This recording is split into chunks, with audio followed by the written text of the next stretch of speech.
How can we prepare a poem appreciation? Appreciation is recognizing or enjoying the good qualities of someone or something. Poem appreciation is enjoying a poem. Poetry is the creativity of a person's imagination, so it should be appreciated. For plus one students, an unknown poem will be given to you. Unknown poem means a poem that is not included in your text. So, you can't write an appreciation by hearting an answer. You have to learn how to write an appreciation. For plus 2 students, an unknown poem will be given to you and you have to compare that poem with one of the poems that you have studied. Okay, so let me give you some tips to write an appreciation. When you get a poem for appreciation, read the poem several times. At that time, you will get a clear idea of the poem, its theme, meaning, poetic devices, and some figures of speech. Then start writing. First, you should write an introduction. In the introduction part, you can write about the poet and its theme. Find out the theme of the poem. What does the poet want to tell you? What is the central idea of the poem? In the next paragraph, give a brief summary of the poem, its meaning, implied meaning, and its structure. When you read a poem, sometimes you may get an inner meaning of the poem, that is, its implied meaning. Structure is the form of the poem. What kind of a poem is it? Is it a sonnet? Sonnet is a 14-lined poem. Is it a dramatic monologue? Is it a lengthy one or a short one? Anything you can write there. You can interpret or describe a poem in your own point of view, in any way. Keep in mind, there is no right answer in poetry. Everything is right, so you are free to write an appreciation. Read the title of the poem again and again. It may reveal the theme of the poem. The title of a poem is a key to the summary of the poem. Identify the speaker of the poem. If you can, find the setting of the poem. Sometimes the word may convey the setting. Setting is the background of the poem. You can write the brief summary in one paragraph or in one or two paragraphs. Okay. Next, write about the poetic devices. It includes sound effects, images, symbols, language, mood, and figures of speech. Let's see the sound effects. Poets use some devices to create sound within a poem. It has some effects on the readers.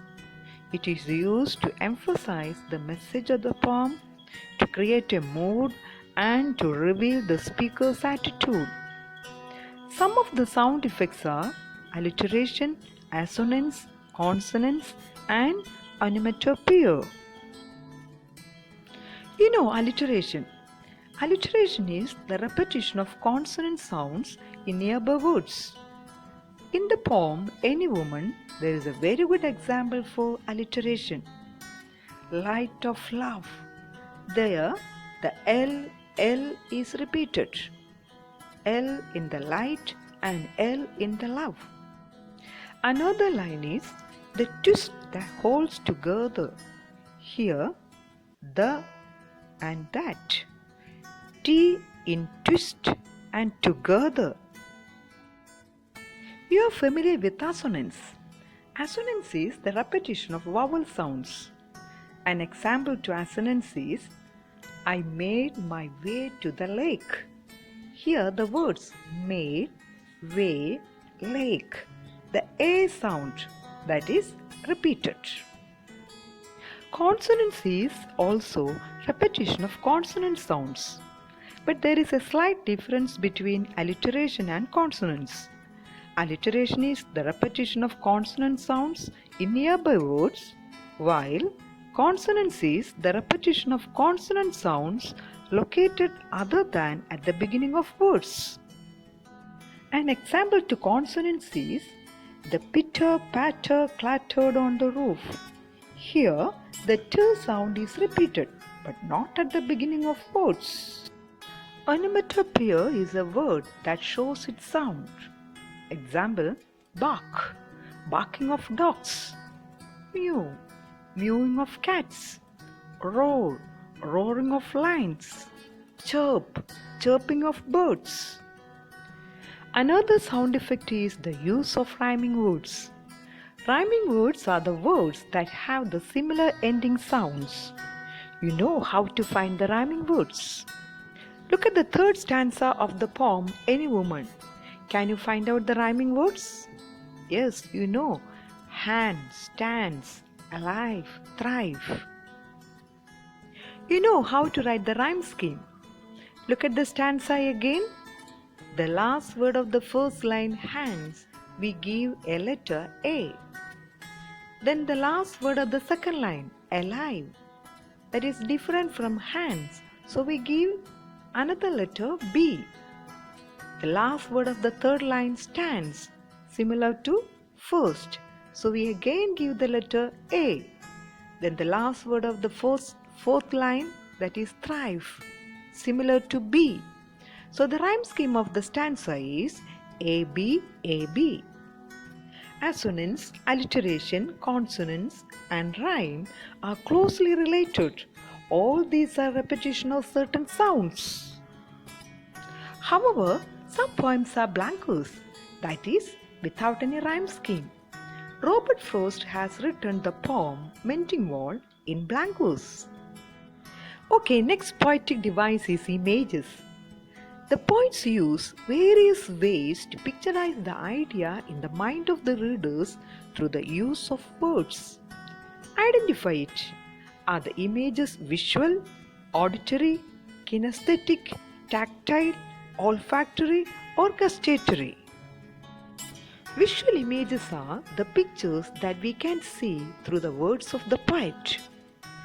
Auditory images are related with the sounds that we can hear. Kinesthetic is related with the movements. Tactile is related with touch. Olfactory is related with smell. And gustatory is related with the taste. Do you remember the poem Sunrise on the Hills that you have studied in the first year? The poet has used most of the images in that poem. The poet may use some symbols in the poems. If you can, find out the symbols and write it there. Write about the language of the poem. Is it simple? Are the words appropriate? Emotions connected with words? Okay.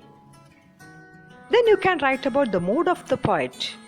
Whether he was happy or sad when he wrote the poem, that you can also mention here. Next, find out the figures of speech from the poem. Is there any simile, metaphor, personification, irony, oxymoron, or hyperbole in the poem? I think we can deal with the figures of speech in detail in another video. Write your ideas on poetic devices in different paragraphs. Okay, the last paragraph, conclusion.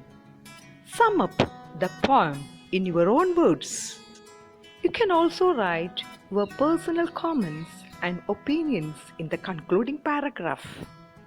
Hope these points will help you to write a good appreciation of a poem. Thanks for watching.